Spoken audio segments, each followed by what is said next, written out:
Le parallélogramme ABCD, qui est donc défini par la longueur d'un de ses côtés, AB, et des angles. Alors, je ne rentre pas dans les détails pour l'instant, mais je ne sais pas si en voyant comme ça globalement le texte, tu as une idée de la manière dont on va construire ce parallélogramme. Bien, a priori, moi pas. Pourquoi ? Tout simplement parce qu'il y a beaucoup de données ici. Il y a en plus la donnée d'un parallélogramme qui va induire qu'on va être amené à utiliser des propriétés du parallélogramme, comme je l'ai dit au début. Donc le mieux pour arriver à réaliser une telle figure, c'est de commencer à faire une figure à main levée. Une figure simple, propre, mais où on va y faire figurer toutes les données de l'énoncé. Donc commençons par réaliser une figure à main levée. Eh bien, pour cela, on va prendre pas à pas toutes les données de l'énoncé en commençant par le parallélogramme. Eh bien, je dessine un parallélogramme. Alors, pas besoin d'être propre, je l'ai dit, il faut juste que ça soit lisible. Voilà, donc avec ces côtés opposés parallèles, j'ai quelque chose qui ressemble à un parallélogramme. Ensuite, ABCD. Donc, je nomme 4 sommets, A, B, C et D successivement. Puis, je continue la lecture. AB égale à 5 cm. Donc, en dessous du côté AB, je note 5 cm. Ensuite, BAD égale à 80 degrés. Ah, BAD, et je vois tout de suite ABD, ici égale à 30 degrés. En fait, on voit que là, on va être amené à travailler dans le triangle ABD. Alors, si on est amené à travailler dans le triangle ABD, ça serait peut-être bien de tracer la diagonale BD. De cette façon-là, on pourra noter les mesures de nos angles 80 et 30 degrés. On peut continuer.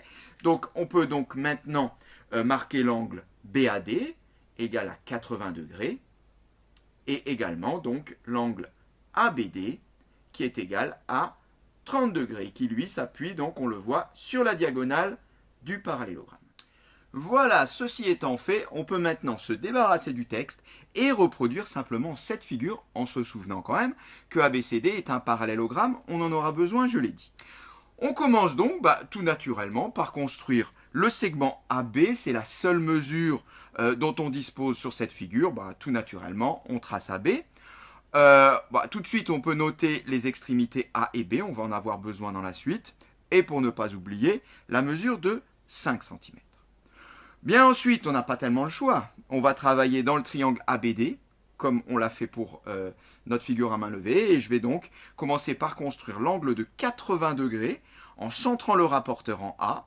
Je pose le 0 sur le côté que j'ai déjà et je cherche les 80 degrés.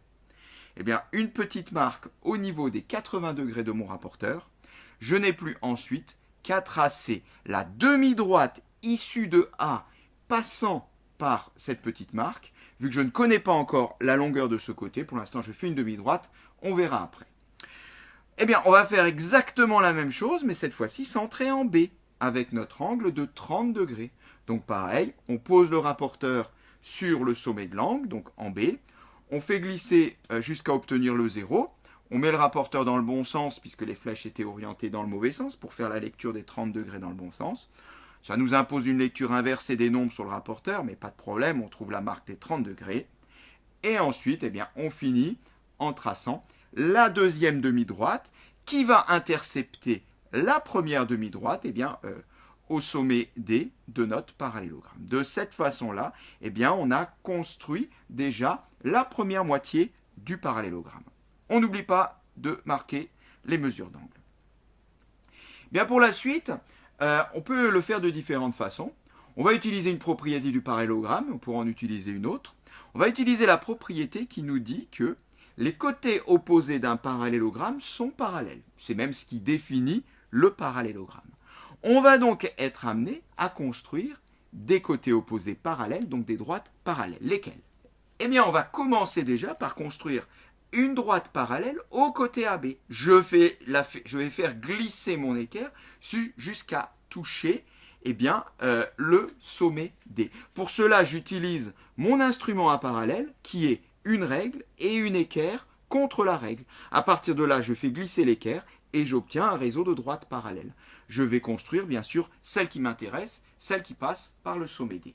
Voilà, donc on voit notre équerre qui glisse comme elle veut. On la fait bien reposer sur AB. On fait remonter l'équerre jusqu'au sommet D Et là, bien voilà, on obtient notre segment parallèle. On n'a plus qu'à retirer la règle, on n'en a plus besoin. On laisse l'équerre bien en place et on trace donc un petit bout. Alors un petit bout pareil, on va tracer une demi-droite, on ne connaît pas encore la dimension. Mais ce qu'on va faire, eh bien, pour trouver le quatrième sommet, donc le sommet C, on va refaire exactement la même chose, mais cette fois-ci avec les deux autres côtés opposés parallèles.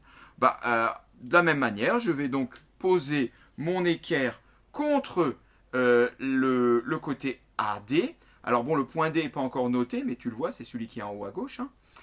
Je fais glisser mon équerre jusqu'à toucher le point B.